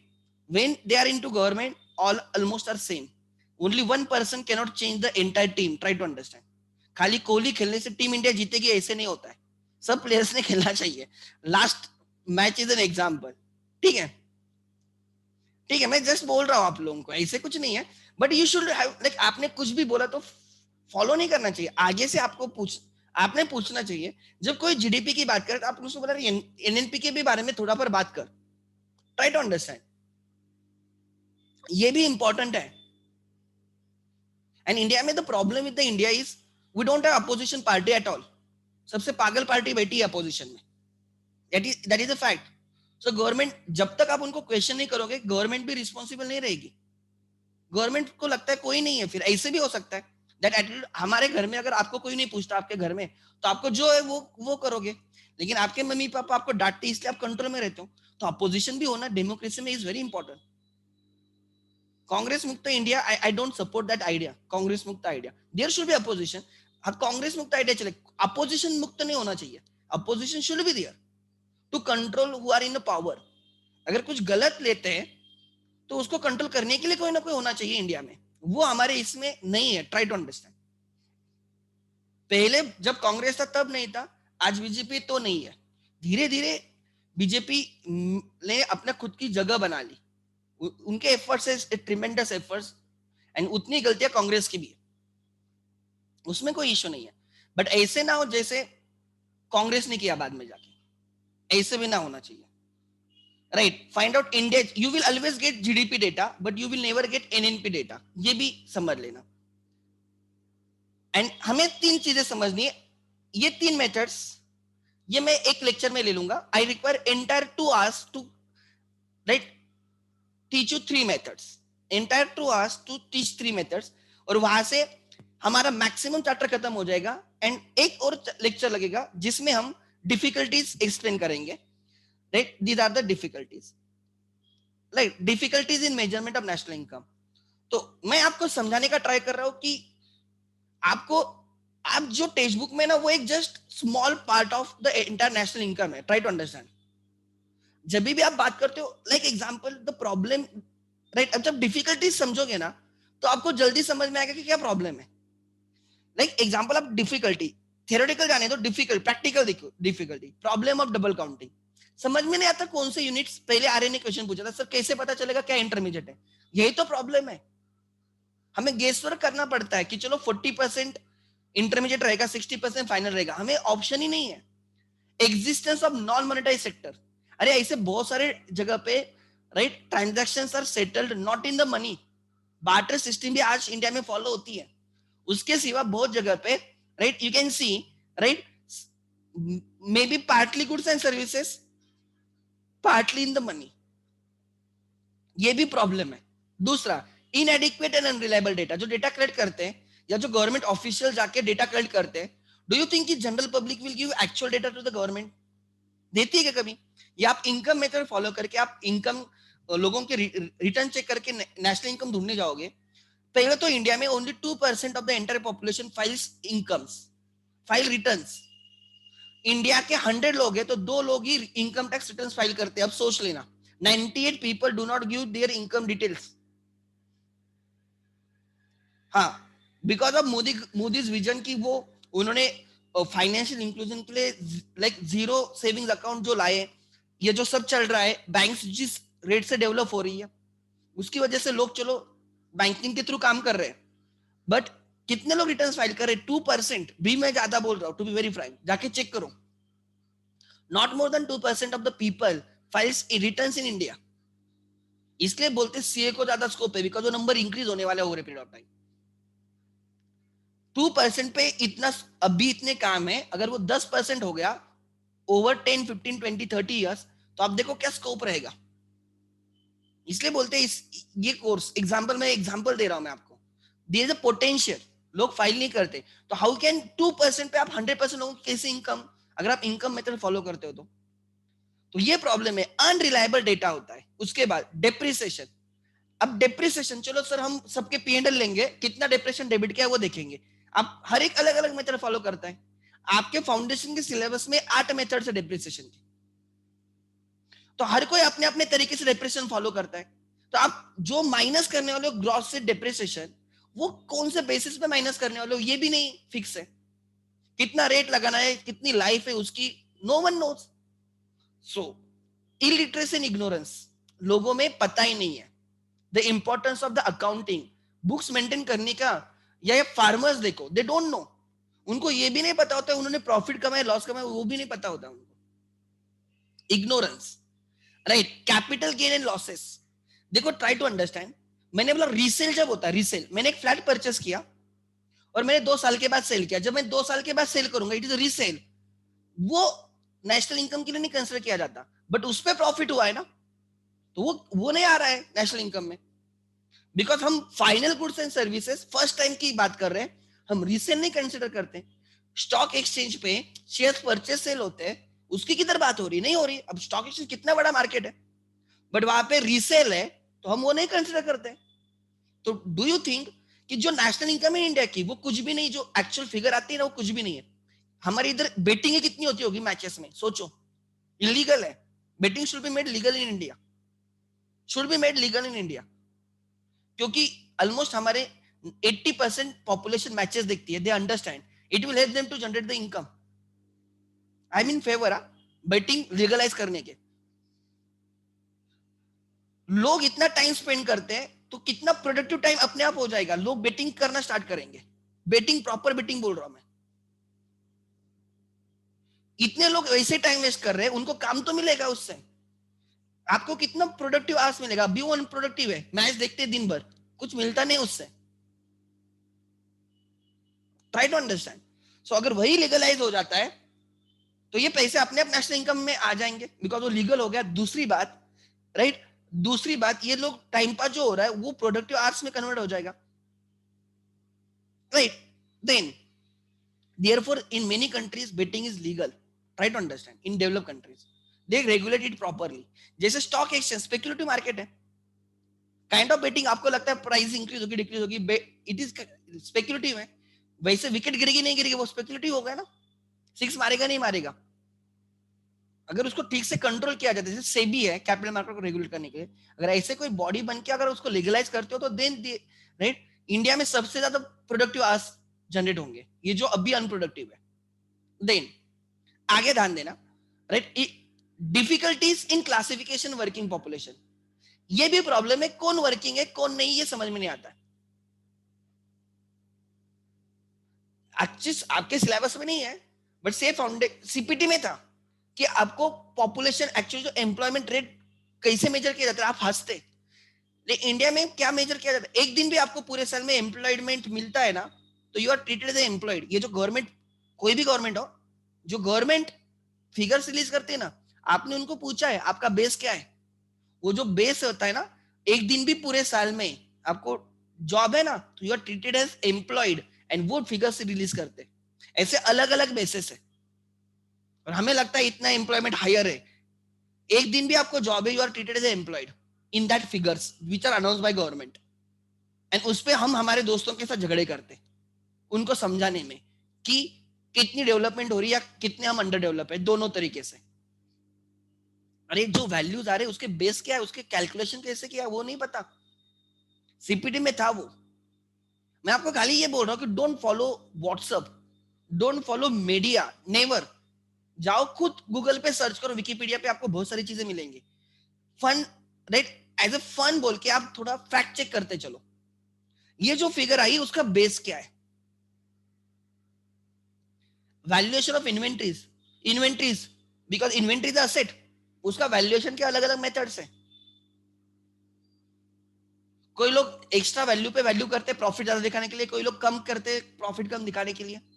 तो ये सब प्रैक्टिकल डिफिकल्टीज है, एंड ये सब प्रैक्टिकल डिफिकल्ट को कंसिडर करके, ये सब इनको एडजस्टमेंट्स करके, एस्टिमेट्स करके, गेसवर्क करके एक फिगर बाहर आती है जो आपको बोली जाती है। So try to understand. जैसे हम बोलते हैं बैलेंस शीट, बैलेंस शीट आपको फाइनेंशियल पिक्चर दिखाएगी but it is not 100% correct. आपको बाकी भी चीजें समझनी है कि कंपनी में कौन आ रहा है कौन जा रहा है, क्या कर रही कंपनी क्या नहीं कर रही, बैलेंस शीट खाली फिगर्स बोल रही है, मे बी इनकरेक्ट। वैसे जो नेशनल इनकम आपको जो फिगर आ रही है ना, वो एक जस्ट फिगर है, मे नॉट बी 100% करेक्ट। जब ये क्लिक होगा कि ये करेक्ट नहीं हो सकता, हमें और हमारा खुद का एस्टिमेट यूज करना है, हमें खुद का प्रूडेंस यूज करना है, हमें उसको इंटरप्रेट करना है। एग्जाम्पल कोई पेरेंट्स मुझे 11th में एडमिशन लेने आते, बोलते मेरे बच्चे को 95% है, तो मैं बोलता हूँ ठीक है, बट इन माई माइंड मैं बोलता हूँ ये 85 वाला ही है, to be very frank. And आपको भी पता होगा क्यों, बिकॉज मुझे पता है वो 95% महाराष्ट्र बोर्ड के हैं और उसमें 10% उसको ऐसे मिले है, वो बच्चा 85 का ही है, तो 85 वाला 75 का हो गया। भले ही उनके पेरेंट्स के लिए वो 95 वाला है, उस बच्चे को 2 दिन बहुत अच्छा लगता है, उसको 95% है, बट उसको बाद में समझ में आता है वो 85 क्या है, तो हम उसको फैक्टरिंग करते हैं कि 95 बोला है मतलब 85 है। सिमिलरली जब फिगर मिलती है तो ट्राई टू अंडरस्टैंड इंडिया की नेशनल इनकम जो फिगर है उससे बहुत ज्यादा हमारी इनकम है, because of all these things. बहुत सारी इनकम काउंट नहीं होती, बहुत सारे एक्टिविटीज काउंट नहीं होते, दिस इलीगल इनकम, ये कहां पे भी नहीं आता है। तो एक्चुअल में जो इंडिया की नेशनल इनकम है जो हमें पब्लिश की जाती है उससे कई ज्यादा है। ट्राई टू अंडरस्टैंड, जो डिस्क्लोज कर भी नहीं सकते, कैसे कैलकुलेट करेंगे। तो ये समझ लेना कि जो हमारी नेशनल इनकम है, लाइक हम बोलते कि इतनी है या जीडीपी हमारा इतना है, मेनी फोल्ड्स में हमारी ज्यादा है, ठीक है। तो ये समझ के अगर आप करते हो तो आपको और क्लियर हो जाएगा। बिकॉज मैंने बोला कि आपको लगता है लोग बेटिंग नहीं करते, इलीगल है इंडिया में, वो किधर काउंट होता है किधर नहीं काउंट होता है। ट्राई टू अंडरस्टैंड, मैंने शेयर मार्केट का एग्जांपल दिया, नहीं काउंट होता है नेशनल इनकम में, भले वो लीगल है, बिकॉज वो रीसेल कैटेगरी में जाता है, नहीं होता है। तो वो आप देखो, आप I will show one day कितने ट्रांजैक्शंस होते हैं और कितने वॉल्यूम में ट्रांजैक्शन होते हैं बीएससी पे या एनएससी पे। एनएससी पे तो ज्यादा होते हैं, यू विल गो क्रेजी। तो वो नहीं काउंट होता है ना। तो हमारी जो नेशनल इनकम है, it is just a small part of the actual national income. Try to understand, ठीक है। सो ये समझना इंपॉर्टेंट है, ठीक है। Okay, anyone has doubt before I end for today? Anyone has doubt? Okay, हाँ, yes. So the income of the investors are not considered national income. क्या क्या? Income of the investors, trading. Trading में problem क्या है? Trading में issue क्या है कि वो है ना रीसेल में जाता है, वो फाइनल में नहीं आता है। वो परचेस सेल डेली होगा। तो अब क्या होगा, जो एग्जांपल उसका जो प्रॉफिट आएगा, ट्राई टू अंडरस्टैंड, वो जो प्रॉफिट आएगा वो जो ब्रोकर है, सपोज ब्रोकर दिखाएगा, उसके इनकम के थ्रू आ जाएगा, रिफ्लेक्ट होगा। But the problem is it, right, कि रीसेल को हम नहीं लेते because it is not produce in that year. वो उस ईयर में बिलोंग करता है जिस ईयर का है, तो शेयर्स में वो ढूंढना मुश्किल होता है, इसलिए हम उसको इग्नोर करते हैं। तो लिखा होगा यहाँ कहाँ पे भी, लेट मी, रहेगा भी, उन्होंने दिया होगा, I need to check. Shares का रहेगा, आपके टेक्स्ट बुक में देना चाहिए, आई नीड टू चेक कहाँ पे तो रहेगा वो, ठीक है। देखो यहाँ पे दिया है उन्होंने, transfer payments, right. Okay, let me discuss 2 minutes, ध्यान देना मैं क्या बोल रहा हूँ। ये भी चीजें जो इनकम में आती नहीं, स्कॉलरशिप आपको मिलती है, स्कॉलरशिप आपको मिलती है, is not included in your income. वो नेशनल इनकम में नहीं आती क्योंकि वो किसी और की इनकम आपको मिली होती है। मैंने आपको स्कॉलरशिप दी तो वो मेरे इनकम में ऑलरेडी इंक्लूड है, तो should not include transfer payments. But किसको पता है तुमने जो खर्च किए वो ट्रांसफर पेमेंट से किए, स्कॉलरशिप से किया, खुद के इनकम से किए। Illegal income is one of the major source in India. Illegal मतलब which is not accounted for, gambling, black marketing, theft etcetera, smuggling, unpaid services. अब इंडिया में कितने हाउसवाइफ्स हैं, they are providing the services for which they don't get right payments. तो वो तो service तो क्रिएट कर रहे हैं बट वो अनपेड है। ट्राई टू अंडरस्टैंड, अगर आप उसको करंट वैल्यू पे लेके आते हो तो आप नेशनल इनकम कहाँ के कहा जाएगी सोचो। बट हम कंसिडर नहीं करते, सर्विस जनरेट हो रही है but it is unpaid and therefore right that is not counted. So production for self consumption, captive consumption कहाँ पे भी रिकॉर्ड नहीं होता है, और एग्रीकल्चर सेक्टर में सबसे ज्यादा कैप्टिव कंजम्पशन मिलेगा आपको। Then income of foreign firms, then valuation of government services. Government आपको सर्विसेज देती है, आप बोलोगे सर उसका हम पेमेंट करते हैं, अरे बट वो रेट बहुत कम है, एक्चुअल उसके रेट्स बहुत हाई हेवी है। पुणे से लोनावला अप डाउन कुछ तो 15-20 रुपए लगता है ट्रेन से, बराबर ना? कितना लगता है? 15-20 रुपया, राइट?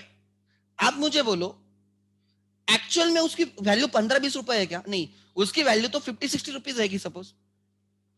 बट आप जिस वैल्यू पे आपको सर्विसेज गवर्नमेंट दे रही है, that is at a subsidize value, तो एक्चुअल वैल्यू आती ही नहीं किधर। तो हमें एक्चुअली उसको एक्चुअल वैल्यू पे नेशनल इनकम में लेना चाहिए, बट हम उसको लेते हैं 10-15 रुपए पे, ना कि 50 रुपए पे। तो इसकी वजह से नेशनल इनकम अंडरस्टेट हो रही है। Changes in the prices level, inflation की वजह से प्राइजेस कीप्स ऑन चेंजिंग, वो किधर काउंट होता है, किधर नहीं होता है।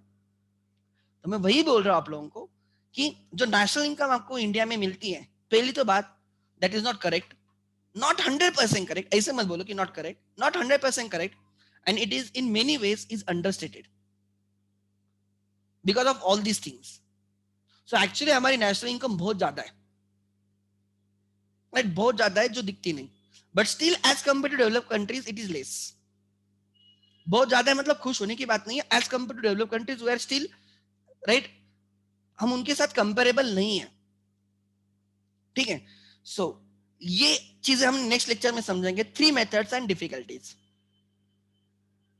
ओके चलो, आई विल अपलोड, मैंने अकाउंट्स के सब लेक्चर्स आज तक के अपलोड किए, टुडे मैं सब इको के लेक्चर्स अपलोड कर दूंगा, ठीक है?